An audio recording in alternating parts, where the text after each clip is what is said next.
اگر عورت پرہیزگار اور متقی ہو تو اس کے ذریعے خود رزق آتا ہے، خود دولتیں آتی ہیں۔ ایک حدیث میں پاک میں آتا ہے کہ ایک صحابی حضور کی خدمت میں آتے ہیں، عرض کرتے یا رسول اللہ میں بڑا مفلس و غریب ہوں، سرکار کھانے کے لیے کچھ نہیں ہوتا، اکثر فاقے گزرتے ہیں، مسلسل 3 روز فاقے ہوتے ہیں، اے اللہ کے نبی دعا فرما دے کہ پروردگار میرے رزق میں برکت عطا فرمائے، میرے لیے کوئی روزگار کا ذریعہ پیدا فرما دے۔ سرکار نے سر سے پیر تک دیکھا، ارشاد فرمایا کیا تو نے نکاح کیا؟ عرض کہ اللہ کے نبی میں نے نکاح تو نہیں کیا۔ فرمایا جا نکاح کر۔ اب یہ خاموشی سے آ گئے اور دل میں سوچ رہے ہیں کہ یہاں تو خود حالت یہ ہے کہ 3 دن سے فاقے ہوتے ہیں اور حضور فرماتے نکاح کر، نکاح کروں گا تو عورت کو کیا کھلاؤں گا؟ اور آج یہی سوچ ہماری بھی معاشرے میں بنی ہوئی ہے کہ بڑی بڑی عمریں ہو جا رہی ہیں صاحب، اس بات پہ نکاح نہیں ہو کیے جا رہے ہیں کہ صاحب ابھی ہمارے کھانے کے لالے تو عورت کو کیا کھلائیں گے۔ یعنی یہ بھول گیا انسان کہ رزاق حقیقی پروردگار عالم ہے، رزق دینے والا اللہ رب العزت ہے۔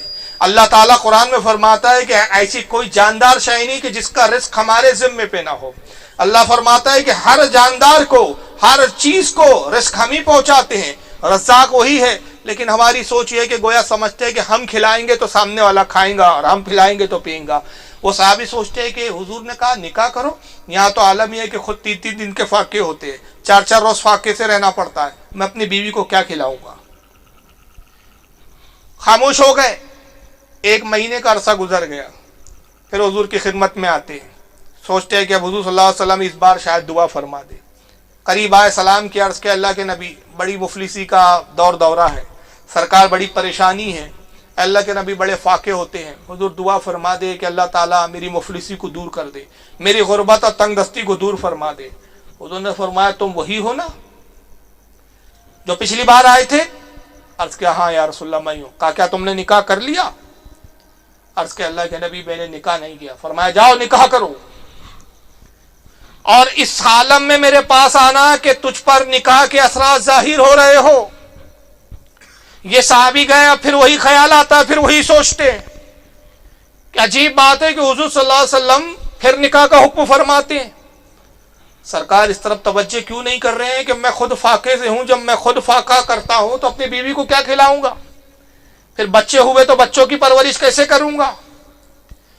پھر 1 مہینے کا عرصہ گزر گیا، حضور کی خدمت میں نہیں آئے۔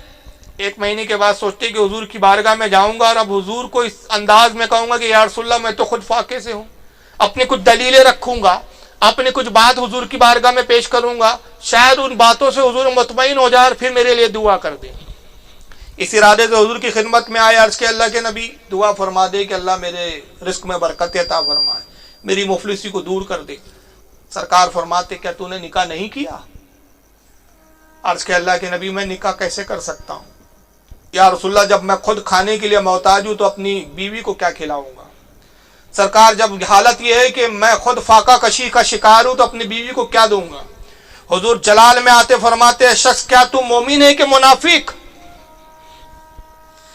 کیا تو منافق ہے یا مومن؟ عرض کہ اللہ کے نبی خدا کی قسم میں منافقوں میں سے نہیں۔ فرمایا اب جا اس عالم میں آنا کہ نکاح کے اثرات تجھ پر ہو، ورنہ اپنی شکل اس کے بعد نہ دکھانا۔ اب حضور نے اس بار بڑے سخت لہجے میں فرمایا تھا، جلال اور عتاب کے ساتھ فرمایا تھا۔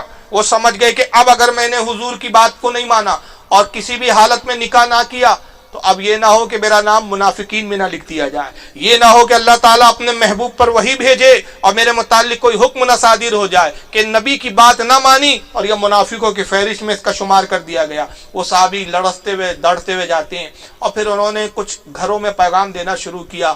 اللہ کے فضل و کرم سے یہ ہوا کہ ایک جگہ ان کی رشتہ طے ہو جاتا ہے اور پھر انہوں نے نکاح فرما لیا۔ جیسے ہی گھر میں عورت آئی، اب ایک ہی ہفتے میں عالم یہ ہو گیا کہ خود بھی کھاتے ہیں اور کھانے کے بعد اتنا بچا لیتے کہ پڑوسی کو بھی تحفے میں کھانے پیش کرتے ہیں۔ حضور کی خدمت میں آئے اور عرض کیا اللہ کے نبی میں نے نکاح کر لیا، حضور اب دعا فرما دے۔ فرمایا نکاح کیا، بتاؤ کیا حالت ہے؟ کیا نکاح کے بعد تجھ پر فاقہ گزرا؟ کیا نکاح کرنے کے بعد تو بھوکا رہا؟ عرض کہ اللہ کے نبی خدا کی قسم، اس رب کائنات کی عزت و جلال کی قسم جس نے آپ کو حق کے ساتھ مبعوث کیا، سرکار جس تاریخ سے جس دن سے نکاح ہوا کوئی دن ایسا نہیں گزرا کہ ہم بھوکے رہے ہو. ہم میاں بیوی پیٹ بھر کھاتے بھی ہیں, بلکہ بعض اوقات اتنا بچ جاتا ہے کہ اپنے پڑوسی کو بھی دے دیا کرتے ہیں. حضور نے مسکرا کے فرمایا کہ میرے صحابی سنو, خدا کی قسم تیری خیر و برکت تیری بیوی میں تھی, تو خود اپنی خیر و برکت کو روکے ہوئے تھا. تو جب عورت گھر پر آتی ہے تو خیر و برکتیں بھی لاتی ہے.